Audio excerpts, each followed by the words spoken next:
of the stone circles. They are burial site for our ancestors who were living here 2-3 thousand years ago, BC 500 before the Christ.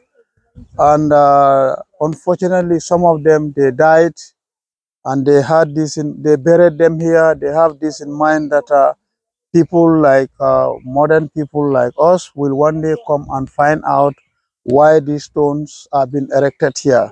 By looking at it, you know that here may not be the origin of their destiny. So they went on the hill there about 200 meters from here, where they carve all these stones and then brick to erect and identify their burial site. Generally, we have four UNESCO Stone Circle World Heritage Sites called Senegambia Stone Circle World Heritage Site. Wasu is two in the Gambia, two in Senegal. Those in the Gambia are called Wasu Stone Circle Site and Kerbach Stone Circle Site. In Senegal, they have a Wanar and Singai, which also have another stone circle site. But each of all these sites, they have a unique stone that is not found in the other sites. An example, Wasu have the tallest stone circles. This is the tallest in the whole entire Senegambia, and many researchers believe it is a king's burial. In the other side, Kerbach, they have a V-shaped stone that looks like V. This V-shape, many researchers also said it is representing twins burial. That's why they erected there, and it's unique in that site as a recognized stone, and which qualified that site to be part of the World Heritage Site. Likewise, Senegal also have different, which collectively are called, as I said, Senegambia. Wasu here is one of the most popular stone circle sites in all these four sites, because we have so many miracles that have been happening here in ritual form. There used to be light that comes out here some of the nights, and many who saw the light not very far, and normally it come from this direction. Who saw it closely, they said so, as you are going to approach that light so that you know what is all about it, it normally disappear. So that made people come in here and make their prayers here because of the importance of that light. Made people come in here, make prayers here, do worshiping here, and make wishes. That all made this little stone on top of the stone. You might see them. These people, they take them on the ground. Is available. They will pick it, make their prayers or wishes, and lay on this stone. And many who had that believed, and they lay on these things, they flew and came back, said, of course, my prayers or wish that I made here, I have seen it. So that also made many people come in here, do those worshiping or prayers here. Also, our parents, also our great-grandparents, they also do some ritual, traditional birth ritual practice here. This normally happens to women who find very difficult to have a child, or they may have a child and they will early die. So what they do, this group of people in our community are called Kanyalengs. These Kanyalengs, though that person who is affected will normally go to them, while already the guy affected will be going to the hospital until the doctor said, oh, I have no knowledge now why you are not giving birth. Then that guy will go to those people. They normally bring them here, bath them with their ritual water, cook special food for them as their traditional way, and then do certain other things. And then after all that, many of them who have undergone that, they succeeded with children and sustainable children also. So that also encourage people doing that. And that information, we have preserved it a lot. We safeguarded it because they train young generations so that it can be from generation to generation, because it's a very good practice that made people at least to have a birth and then have children. Also, in 1964, we have an archaeologist team from England who we can move around. We have an archaeologist team from England that came here and they excavated one of the circles. where they succeeded having some human remains and their belongings, which also was a proven that here is a burial site for our ancestors.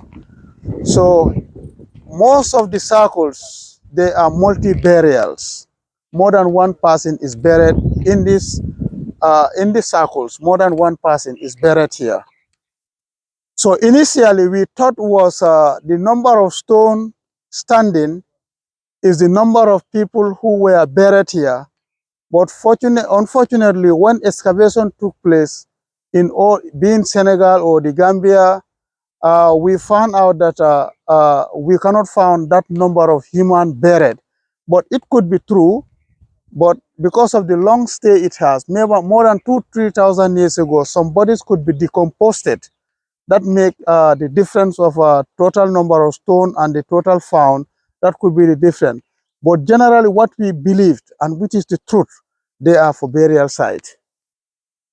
And these stones are laterite materials. They are hard rocks on the hill there, because in the Senegambia, we never experienced any volcanoes. So these are naturally poured on the hill there, as I said, cut, carved, transported. Also, how do they transported these stones here? We had a two method that they apply to bring these stones here. One, after cutting and carving them, they cut wooden stick, lay on it, and they roll. They push it by rolling method. After also, when that is not done, we thought another one, then a group of people come in and then they forcefully picked it and then bring it over to where they want it to be erected. And these people also, they are buried as whoever died. If you are dead, they are burying you. They'll bury all the belongings you have. Being a warrior, as I said, they are important people, kings, warriors, and other important personalities among those kingdoms who were settled here, those were buried here. That's why they keep all way out to make sure that their memories are here. Also, we have our $50 is on our bank bill note. So this $50 is the stone on it has a very useful on it. First is to promote the stone circle to people who are unable to reach here, because we believe everybody cannot come here, but those who come and then you are unable to come, you found this money, you are curious to know, you can ask those guys why this stone on the money. With, as I say, it promotes the site, and also it tells people that this stone is not only a photo on the money, but also tangible artifacts in one of our heritage sites where our ancestors were buried, and it also an identity of that site. So that is why they put it on the money. And we also have some difficulties here where some of the stones, originally they were all standing, but due to certain factors, it made them falling down. One, climate change. You know, the rainfall, when it hit them, touching, you know, you see some hot poles, you can see them where water enters in heating and cooling system, it will start expanding and then it break. That also affected many of them. Some are cracked and so forth. We used to then also invite some farmers, local farmers who cultivate here. When they are doing their farming product activities, they don't care, their machine will be hitting them. That also contributed a lot. We used to have big trees also here, which also were overlapping some of the stones, and then their roots been penetrating them, and many of those we have affected. We fall down all those trees now. They are not existing, which is why many of the stones have been collapsed. And also